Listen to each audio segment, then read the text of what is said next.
What's up, guys? Welcome back to Newswave. Seems like Microsoft has been responding a lot recently online to different stories around Xbox, with one in particular being, are they going to be around next generation when it comes to the hardware scene? Well, in a recent interview, Sarah Bond talked about just that, and we'll go over all of that here today. Also, we're going to be talking about this apparent Sony handheld that's in the works, as there's that lower power state that was talked about for the PS5. Now, though, we have a look at exactly how it's going to operate, and people think we're kind of looking at, well, the handheld side of things with it. And we'll also be talking about a big sale that's going on for Nintendo with the Switch, of course, heading into the Halloween season. All of that and more. Guys, if you enjoy these videos, make sure you hit that like button. Helps out a ton. And if you're new here to the Spawnwave channel, make sure you subscribe down below. And of course, members for the channel do get Newswave early. If you would like to learn more about that, click the join button or link in the description down below. And we're going to start today with Ninja Gaiden 4. It actually came out last night. It launched at 8 p.m. Eastern time. I downloaded it. I'll check it out after I'm done recording here and then throughout the next couple of days. But reviews did go live an hour before the game launched, and we can see this over on Metacritic, currently sitting on the Xbox with the most reviews at an 83, 32 positive and 4 mixed. So much better than what we had with Ninja Gaiden 3. Definitely a step up, although the bar's kind of low for Ninja Gaiden 3 if you look on some of these review sites, but still, for the most part, looking through it, while it is kind of all over the place, scattershot, depending on, I guess, what they were expecting from Ninja Gaiden 4, I'd say it does lean more positive than anything else, with the big highlights really being, as you figure, the combat itself. Now, some of the low points tend to be most of everything else, but I guess the combat itself is good enough to where it really outweighs a lot of the drawbacks to apparently the story, different things that they're doing between, again, big fights, whether it's navigating through the world with different gimmicks and stuff. So yeah, it's Ninja Gaiden. You go in there expecting good combat, you're getting that, but then unfortunately they add some other stuff in there. It's not necessarily hitting the mark. Still, though, I'll be checking it out again over the next couple of days, and I'm sure we'll talk about it on the podcast this weekend. Also, there is a new Intellivision system that is up for pre-order and coming out in December, and funny enough, it is being released by Atari. You go back in the old days. Yeah, this would look very, very weird if you showed it to someone. So, like, you could see this over on Atari's website, the Intellivision Sprint. They say it's the first Intellivision console brought to you by Atari. The Intellivision Sprint retains the authentic look and feel of the original, modernized with HDMI, wireless controllers, and it includes 45 built-in games. And they list a few, and Balderdash and Shark. There you go. They do have sports games, strategy games, and more. And they even have new overlays. That's kind of interesting. You know, the ones they had for the number pad on the front, you'd put overlays in there and it'd be kind of your control. Different times, again, old days. Anyway, it is going for the price of $150, and they are expecting to have this out and available in December. I mean, there's obviously I'd say a small market for that. It's certainly a niche product, but for people who really liked Intellivision, seems kind of cool, like HDMI and all of that. But the price point, I'm looking at that like, okay, one of those classic systems like we had with, say, Nintendo or Sega or anything like that with the Genesis, Nintendo, and Super Nintendo. And I mean, it's compatible with current TVs then. It's just not necessarily something I have a lot of nostalgia for, but I'm sure there are plenty of people out there like, whoa, Intellivision. But it's made by Atari. Oh, and it looks like we have some more corroboration around Capcom's plans for more Resident Evil remakes. Go figure. This, though, we can see, this is over on MP First, saying the existence of both projects, that being Resident Evil 0 as well as Code Veronica, have been repeatedly corroborated by reliable sources, suggesting we will see them in the near future. They go on to say, we can now confirm that the Resident Evil 0 remake is indeed a reality, and we're able to gather some details about the project. And you can kind of read through and check that out for yourself. I'll have that link down below in the sources, and it's not shocking to hear that Capcom is going to continue on with the Resident Evil remakes. They have been wildly successful for them, and compared to trying to make a brand new game, brand new IP, even just a new entry in an existing franchise, yeah, I imagine the remakes don't cost anywhere near what that would. So here now, they're just going to be remaking as many as they can. And I mean, Resident Evil 0 is cool. I think Code Veronica is the one that people are really clamoring for right now. So we'll see if maybe they have that lined up for, people are saying maybe next year and then in 2027 Resident Evil 0, but we'll see how Capcom wants to handle everything they're doing right now, especially with Requiem being next up in February. And guys, with some of the quick news out of the way, let's get into the bigger stuff. Let's start right away with Microsoft's Sarah Bond and Xbox, as she did have an interview with Variety, and they did ask about that Asus Xbox ROG Ally X and all the things they're doing with that now, as well as if it's an Xbox, is it not an Xbox, why did they do this? But the big question that people were really honing in on had to do with next generation hardware, since there's still a lot of discussion around if Microsoft's even going to attempt a dedicated Xbox system.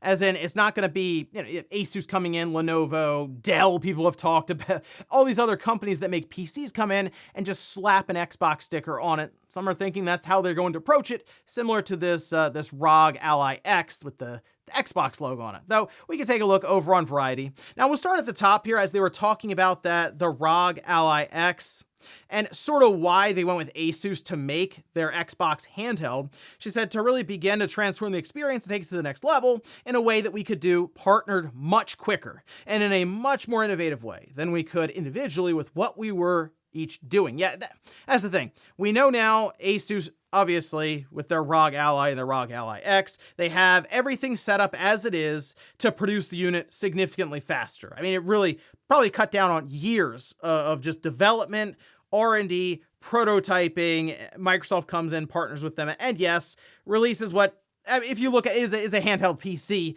with the Xbox logo, the button, but they do get access to the OS side of Windows that is built more for the handheld gaming sector. And Asus, I'm sure, will love to be able to do all of that since it's working in their favor to have that Xbox branding alongside of it and to really be they're like the flagship handheld right now for Microsoft as they work to innovate and push on the Windows side that we assume is going to then bleed over into next generation. And speaking of that, we can see Sarah Bond goes on to say, we are 100% looking at making things in the future. This again asked about what their plans are going forward. We have our next gen hardware in development. We've been looking at prototyping and designing. We have a partnership we've announced with AMD around it, so that is coming. What we saw here was an opportunity to innovate in a way and to bring gamers another choice. In addition to our next-gen hardware, we are always listening to what players and creators want. When there is demand for innovation, we're going to build it. They go on to say there's a ton more innovation to come, including things like further optimizing the experience here, scaling out the handheld compatibility program, offering more benefits and improvements to the experience, and other features and ads that we're going to give to people, and more choices and more games. So there are, of course, a few things that they should do with. I think it's possible that they do make another handheld and that they are looking at this as kind of their test run, a way for them to, yes, develop the OS. If you bought the Asus Xbox ROG Ally X, yeah, you bought in with the early adopters, and this is something that is almost that beta program for the Windows OS. And there have been discussions around backwards compatibility through emulation.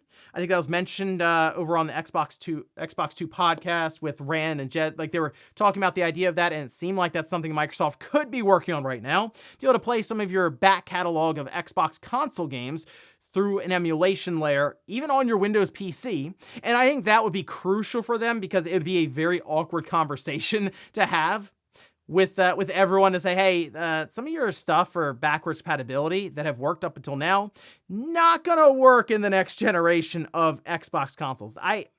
That would be really, really tough to put out there in marketing. So I think they do work to get that figured out. That'll be a big one. But then also going into the next generation, making it feel like one whole ecosystem as opposed to things being kind of fragmented right now outside of just emulation and backwards compatibility.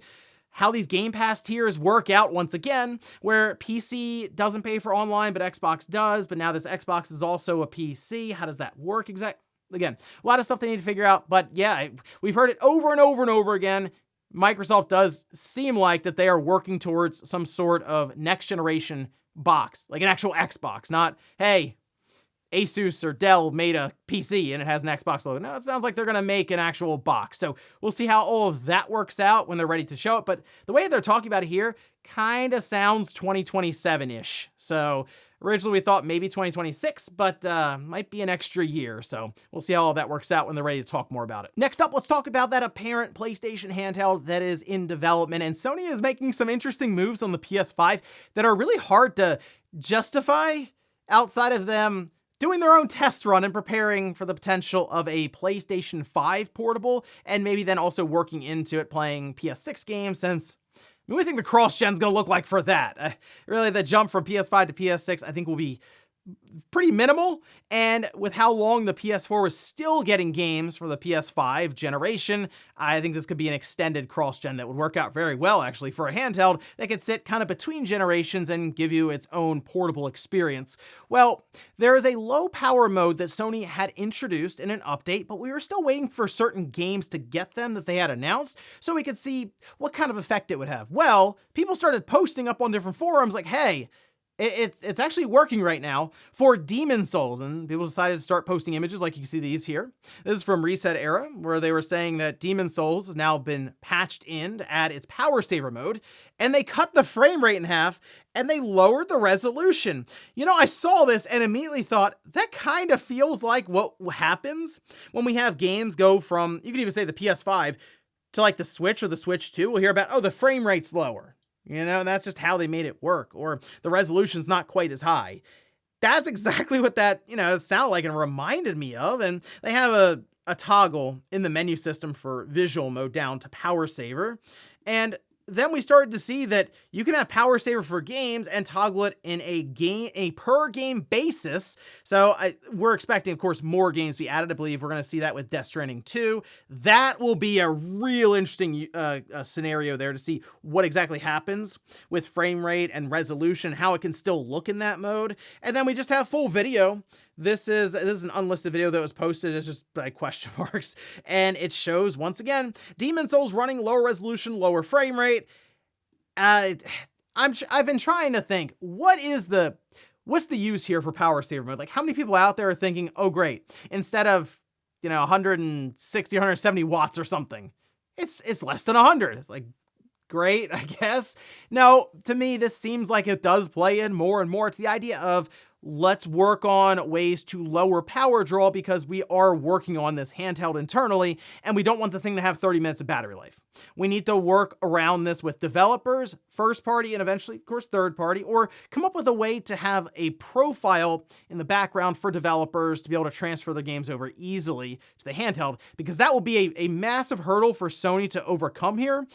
Are making a lot of those games just work on the handheld day one. Like, what's that gonna look? We're talking about Microsoft with backwards compatibility in the next console. What's that gonna look like for Sony with the handheld if even that compatibility is kind of scattered? It's gonna be another weird thing to try to sell. So it seems like to me it's something they're working on right now, and we're starting to see some of the results of the lower power state, and it lines up with what you'd expect for a handheld that would, pull less power. We'll see as more games get added to this, and I'm sure we'll find out more as Digital Foundry is probably gonna have a field day with all these different games in their lower power state. Next up, let's talk about a big sale that is currently going on with Nintendo and the Switch. There's a couple of Switch 2 games in there, not like a ton, but I did see one in particular that I was like, oh, wow, that's actually pretty good deal, all things considered. But this leading into Halloween, as you'd expect, is a Halloween-themed sale, although we do also have Capcom just kind of randomly thrown in there as well. But I picked a few games out. We'll kind of scroll through the website with all different sales as I'm going down my list, and of course, leave some suggestions down below in the comments if there's any you come across or that you hear that you think absolutely worth picking up. And we'll start from the top. And that's with Digimon Story Cyber Sleuth Complete Edition. It's $5. I saw that. I was like, wow, that's not bad. Death's Door at $5. Limbo is $2. And Inside is $2. Two awesome games, by the way, for $4 total. I mean, that's absolutely, I think, worth picking up. You have Klonoa, that's $10. Shovel Knight Spectre of Torment at $3. Ghostbusters Spirits Unleashed at $8. Disco Elysium, that's $12. Carrion at $5. Teenage Ninja Turtles Cowabunga Collection, $16, as well as TMNT Splintered Fate, that's $15. Mega Man Battle Network Legacy Collection at $20. I always say it's a good idea to take a look at some of the collections when they go on sale, since then you can also think of, oh wow, you get so many games and the whole package is discounted down. It comes out to like a couple dollars a game then. Same with the Great Ace Attorney Chronicles at $16. Diablo Prime Evil Collection. A lot of Diablo here, by the way, for $20. Gear Club Unlimited 2 at $2.50. Lego Jurassic World at $4. Shakedown Hawaii at $3. King of Fighters 13, $15. And I saw Cyberpunk 2077 Ultimate Edition on the Switch 2 at $40. That's pretty good considering if you look around on, for example, Steam. I think they still have that listed as just the bundle of Cyberpunk and then the DLC, and it's $80 to $90. So at $40 on the Switch 2, if you maybe skipped out on this at launch and you're just looking for something new to play, Cyberpunk is an awesome game. And it's one of those games that's kind of that benchmark for the Switch 2 to really show what the hardware can do. And at $40, I think it's worth picking up. But again, those are some of the games that as I was going through, I picked and threw in the list. Let me know if there are any suggestions you have, though, down below in the comments. And in our last bit of news, let's talk about something interesting that happened yesterday as people woke up and started to realize like half the internet isn't working right now. And it turns out AWS or Amazon Web Services were having issues to where many different sites, services, and games weren't working. All right, so it got to the point where people were making lists of all the stuff that was down. And like you can see this list here, for example, over on X. Yeah, it's quite lengthy. And you see some pretty big names in there. I mean, Adobe Creative Cloud, that being one, Amazon, obviously, but Apple Music, AT&T, Battlefield. I saw some games just being listed. Like Fortnite was a huge one. People were really annoyed that Fortnite wasn't working. You have ChatGPT. I mean, college campuses must have been in like full-on panic mode at that point. But then you go down the list here, HBO Max, Hulu, GoDaddy, Grubhub, EA. We had Xbox in there, PlayStation Network, Pokemon Go. I did see that Nintendo was struggling. There were some issues there. Like I think Nintendo Today was just down for a while there. But people started to just realize, wow, a lot of stuff completely relies on AWS. And yeah, in fact, I think it accounts for like 30% of support online. So we talk about the all digital future and it's like, well, you know, you could have one thing go down here or there or something. It's not a huge deal. But then we realize, wow, a lot of stuff is reliant on something like AWS. And if that goes down, then a good chunk of the internet's just gone or just inoperable. It's just not going to work. So it's just another thing to remind people about that all digital future. And yeah, I'm speaking mostly from the gaming side. But when you see this happen, you just like worldwide, just like everything. It's like, interesting to keep that in mind and how really like how much of a razor's edge everything online is just kind of sitting there for. Now, AWS has problems here and there, but that one in particular definitely caught some people off guard, and some are wondering like the financial damage, believe it or not, for AWS being down for half a day or so. Seems like most of the stuff at this time are back up and working, but even 5 or 6 hours of it being down, I mean, some are saying millions and millions of dollars easily. So interesting as we head towards that all digital future to where if there's a little bit of a blip with AWS, most of the internet just kind of goes dark. And before we go to the comment of the day, we'll take a look at the poll that I posted up yesterday, where I ask, do you play certain games depending on the season? It's like a Halloween game, something for Christmas, anything like that. 58% say no, but 42% say yes. I saw someone, this was going to Arkham Origins for Christmas time. That's a good one. Resident Evil, of course, for Halloween. I like the idea of Mario. Well, I don't know. Mario Party at Thanksgiving sounds dangerous. I mean, you might be better off talking politics at the dinner table than Mario Party in the living room at that point. Yeah, sometimes I'll think about doing some sort of seasonal game, and even for Halloween, you know what game? It's funny. It goes back a while.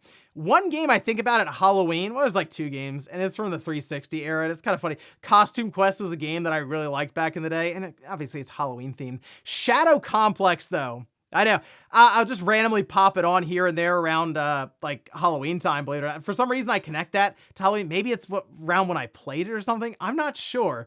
But I haven't really thought about a Christmas game that's directly related to Christmas outside of the childhood memories of opening a Nintendo 64, opening a GameCube or a PlayStation 1 or something like that. That's usually what I think of when I look at Christmas. But I will admit, Arkham Origins, that's a good one. And it's been a long time since I've played that. So maybe this would be a good year for me to do that on Christmas. We'll see. And we'll finish up with the comment of the day as you're seeing here.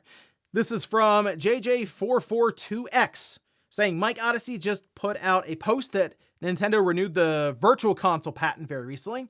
This Miyamoto kerfuffle doesn't pass the smell test. Well, I did see that going around. I think Nintendo Patents Watch made a good post over on their social media account saying that NOA filed a Virtual Console trademark application on April 21st, but the reports are greatly exaggerated. NOA holds 2 Virtual Console trademarks already in effect since 2006. This new filing is a Section 66A application to extend Virtual Console's international registration to the US. So they just say it's an uninteresting legal maneuver that's most likely irrelevant to Virtual Console's future. I will say though, I think it would be nice to see Nintendo allow people to just buy games that are on the NSO service right now, because otherwise they're only accessible through the subscription service. But that library of games has been built to such a number that I think the subscription alone is justified for many people, just because of how many titles are there. You could probably even remove online play, although they won't until Microsoft does it, or I don't know. But right now, I don't think someone's going to be like, oh, finally, I can buy these games. I'm just going to buy all of them. And even if they did, it's like the Nintendo just gets money. So I'm sure they're trying hard to keep people on their NSO subscription service. It's expected revenue at that point if you're subscribing every single year. But I like the way PlayStation does it, where they have it as PlayStation Plus Premium for something like a PS2 game, but then you can also buy it and just add it to your digital library. Nintendo no longer has issues tracking your purchases from generation to generation, as they've shown, the Switch 1 to the Switch 2, and they have had that problem in the past. So it seems like there's really no reason not to give people the option. And yeah, maybe they can bring back Virtual Console branding, or, just add a little buy button next to the games on the eShop. And ladies and gentlemen, that's going to do it here for Newswave. If you enjoyed this video, guys, hit that like button. If not, hit the dislike. Leave comments down below about everything we talked about here today. If you missed yesterday's Newswave, I'll leave it up here in a card. Or maybe you want to hear about how it's incredibly cheap right now to build your own little emulation console. I actually did all that in a video, and I'll leave it right below it. Thanks, guys, for watching, and I'll see you next time.